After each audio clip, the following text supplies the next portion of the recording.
Hi everybody, it's Friday, and one of the new things about today's video is that the sun is out while I'm making it, so that's a departure for me. I hope that you didn't get any hail damage from the storm last night, and today we're talking about the American Revolution. As you know, we don't talk about battles themselves. There are plenty of things you can read on your own for that. In this class, we talk about causes and consequences of historical events. And one of the causes of the American Revolution, for some people, certainly, was religion. We've talked about the separatists and the non-separatists and how Puritans themselves may have taken one step away from the king by rejecting the king's church, and how it may be true that a complex series of theological beliefs in Puritan New England predisposed them to a revolution. That being the case, today we are going to present the song Chester to you. It is our unofficial first national anthem. It was a song of the American Revolution, and it was a hymn. So it fulfills a lot of roles in our nation's history. I say we because accompanying me today are my daughter, Honor, who's transposing on clarinet, my wife, Colleen, on flute, and my son, Jonathan, on trombone. It's been a hot minute since any of us have played an instrument, so let's see what happens. 1, 2, 3. Let tyrants shake their iron rod, and slavery clank her galling chain. We fear them not, we trust in God. New England's God forever reigns. This is largely a one-take show, so that's the one you get. Today, in our discussion of, thank you, by the way, family, in our discussion of the American Revolution, we are starting with causes, of course. And the causes of the American Revolution are as different as there are colonists. Everyone had a reason to support a revolution or not support a revolution. For some people, it was economic in nature, in that they rejected the taxation from England without any form of representation. For some, it was the crackdown on economics through mercantilism. For others, it may have been a social cause. We know that the British looked down on the colonists as poor relations. They rejected colonial military ranks there was no integration of the U.S. colonial militia structure into the British Army after the French and Indian War. The British did not believe that the colonists could manage their own affairs politically, nor their own courts, so the Admiralty laws did away with all that in the Dominion of New England. For some, it was political in nature, the mere fact that they were not allowed to govern themselves, despite the fact that they had been doing so for 80 years under salutary neglect. For me, it would have been the Proclamation line. The French and Indian War gave that land. Ultimately, it was someone whose land is it? Who owns land? What constitutes land? Well, in our class, we know it's boots on the ground and a receipt. That's what constitutes land ownership in our society, and we do live in a society, Rowan. I hate to remind you, but it's still true. The causes of the revolution, at least for me, would have been maybe religious and the Proclamation line of 1763.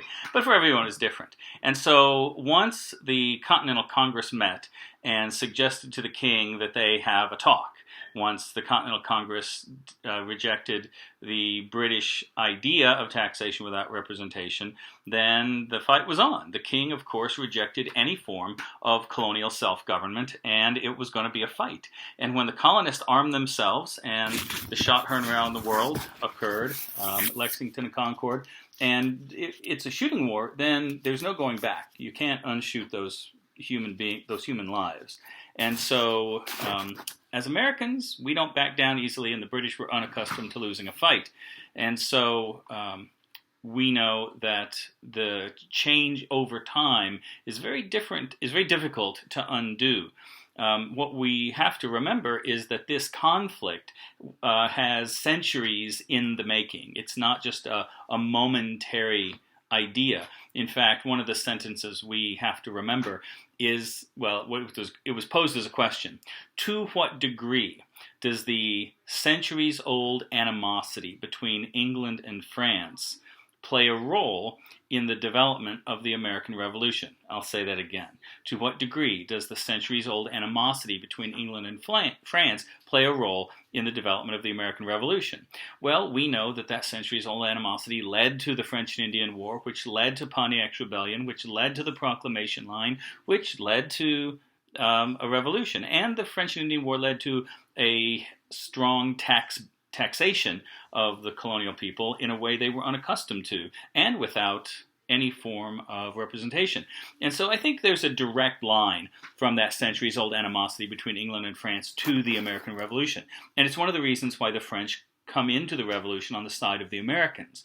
The French themselves saw this conflict as an extension of that centuries-old animosity, so they knew which side they were on. They were on the side that opposed England, as they had been for several hundred years. So we're on period 3, number 6 right now, and one of the bullet points in your review says that the desire of many colonists to assert ideals of self-government in the face of renewed British imperial efforts led to colonial independence and war with England. And it is true for many colonists that there is a unifying process in having someone to dislike together. Some of us come together because of what we love, and some of us come together because of what we agree to dislike. If we can agree to hate the same things or the same people, often we form groups around that. And that's the way that humans are, and that's definitely the way the Americans are. And so the British attempted to continue to impose their will. The Americans rejected that control, and that is the nature of the American Revolution. So the colonial leaders, of course, called for resistance across the colonies, and it took until probably Thomas Paine's writing, when he says the weeping voice, the blood of the slain, the weeping voice of nature cries out, 'tis time to part. When Thomas Paine finally writes his pamphlet, we see probably more than 50% of the Americans supporting this revolution. It was not a done deal when it began. Not more than 50% supported it when it began. But over time, there was an increased agreement that it was not only necessary to create, or at least get the British to agree to, American self-government, but that it was a fight that could be won. And once the French joined in, that became more evident. But at no point was it a guaranteed win. In fact, we give a lot of credit to George Washington and his leadership, his resilience, and his tenacity in being able to keep troops in the field that helped lead to this victory. We didn't have to win. I mean, I ask this question all the time. Why do you fight battles, and what do you fight wars for? I mean, what's war for? And it's, as someone recently pointed out, it's to make the other guy not do what the other guy's doing. Someone has to stop their action. In fact, Francis Bacon said, between two types of men who seek to create inconsistent kinds of worlds, I see no alternative but force. It seems that all societies rest upon the death of men. And whichever side you're on, you got to make the other side not want to endure what they're enduring anymore, and so that they'll change the kind of reality they want. So in the face of a variety of challenges, shortages with all sorts of materials, the lack of money, American colonists often stepped up and helped provide. I'm encouraged that we are seeing Americans today in our current crisis step up and help provide. We see stories of donations. We don't see enough. I mean, the stories are out there. Of course, the headlines are dominated by a variety of things. But we're seeing Americans pitch in, as we did in World War I, as we did in World War II. And I've talked about this before, about something that America can face in which it changes our personal economies, in which we agree to do things that change our personal economies. It's unfortunate that we found it in this enemy that is so difficult to address, that same dynamic exists. So despite the loyalist opposition, despite Great Britain's overwhelming military might and the fact that they've got mercenaries, despite their greater financial advantages and their infrastructure, somehow the Patriot cause is able to succeed. And we owe a lot of that to 3,000 miles of distance. It is difficult to fight a battle 3,000 miles away.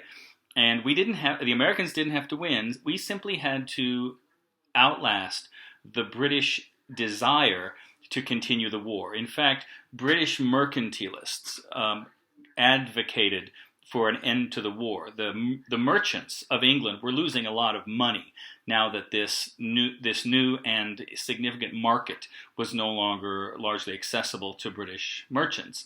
And they lobbied the British government. They said the war's got to come to an end. We got to get back to business. And this may sound really familiar to you, especially lately. But how much can a nation endure before they've got to get back to business or want to get back to business? That is not for me to answer, but I know that that's largely why the American Revolution was a success, because America outlasted the British willingness to suffer financial loss in an ongoing manner during that time of war. And so when we finally achieve that victory, when Cornwallis surrenders, it's pretty clear that America is going to win over time. And once the treaty is signed and America becomes independent, then the challenges exist about crafting a new nation. And of course, the first Constitution, the Articles of Convention, were a disaster. They had no power to tax.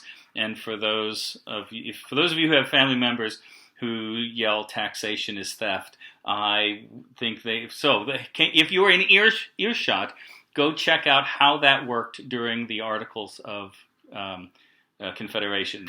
It wasn't very good. I'll just go ahead and tell you right now. It was a disaster. We couldn't pay our bills. The nation was insolvent. We couldn't get any credit. And largely that's our big challenge. If you have no credit worthiness as a nation, you're not going to get a lot done. You're not going to be a functional government. You can't build anything. You can't support anything. You can't enforce law. In fact, when I teach the medieval class, I say that the way that Western medieval Europe established some sort of normative pattern that went beyond feudalism is by their ability to tax, which stems from the Doomsday Book. They counted things and then taxed those things. And then we see that a federal treasury is developed. The money goes into the federal treasury, is spent from there in order to create a permanent standing army. And that permanent standing army then gives the government the ability to enforce law. So if you cannot tax, you cannot enforce law. If taxation is theft, then theft it be, because without taxation, others will engage in theft, because you have no form of criminal justice system. And I suppose there are some who long for the days of the Wild West, but our civil society is above that.